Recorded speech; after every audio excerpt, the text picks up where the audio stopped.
శ్రీనివాస్ గారిని ఎందుకు స్వాగతిస్తున్నారంటే steel plant మీద ఆధారపడి దాదాపు 1,70,000 మంది బతుకుతూ ఉన్నారు.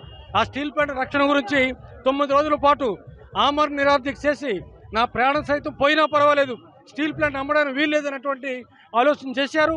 ఆమరణ పూనుకున్నారు. ప్రజల తరపున, నిర్వాసుల తరపున ఆయన చేస్తున్నటువంటి ఆ సేవకి లేదా చిత్తశుద్ధికి ఆయన చూపిస్తున్నటువంటి చొరవకి ప్రజలందరూ కలిసి వాళ్ళు స్వాగతిస్తున్నారు.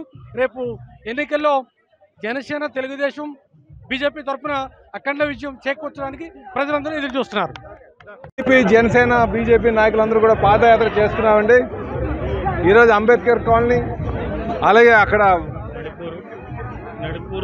నడుపూరు ఇవన్నీ కూడా వచ్చామండి.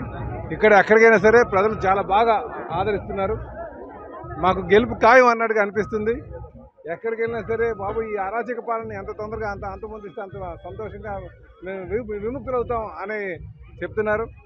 నిజంగా 5 సంవత్సరాలుగా ఒక అరాచక పాలనలో ఉన్నాం, మాకు స్వేచ్ఛ వస్తుందని చెప్పేసి ఎక్కడికి వెళ్ళినా ఇదే మాట. రేట్ల నుంచి మాకు స్వేచ్ఛ రాబోతుంది. అలాగే అక్కడ గుంతల రోడ్లు ఎక్కడ పడితే అక్కడ అసలు కరెంటు కట్లు, పవర్ కట్స్, అలాగే విపరీతంగా రేట్లు పెంచడం, నిత్యావసర వస్తువులు పెంచడం, అలాగే ఇప్పుడు ముఖ్యంగా ఈ స్టీల్ ప్లాంట్ అమ్మేస్తారని ఒక ఆందోళన ఎక్కువ మందికి.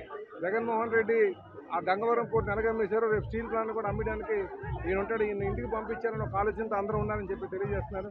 అలాగే ఎక్కడికి వెళ్ళినా సరే రాజధాని ఏంటని అడుగుతున్నారు, రాజధాని ఎక్కడ ఉందని. అలాగే విశాఖపట్నంలో జరుగుతున్న దోపిడీలు అడుగుతున్నారు. అలాగే ఈ గంజాయి ఎక్కడ పడితే అక్కడ గంజాయి దొరుకుతుంది, విశాఖపట్నం గంజాయి రాజధానిగా చేశారని చెప్పి చెప్తున్నారు. కనుక మాకు ఖచ్చితంగా రేపు తెలుగుదేశం పార్టీ, జనసేన, బీజేపీ అధికారంకి వస్తుంది. మేము ఇంకా మంచి ప్రజారాజ్యాంగ పాలన అందిస్తామని చెప్పేసి ప్రజలు ఎదురు చూస్తున్నారు.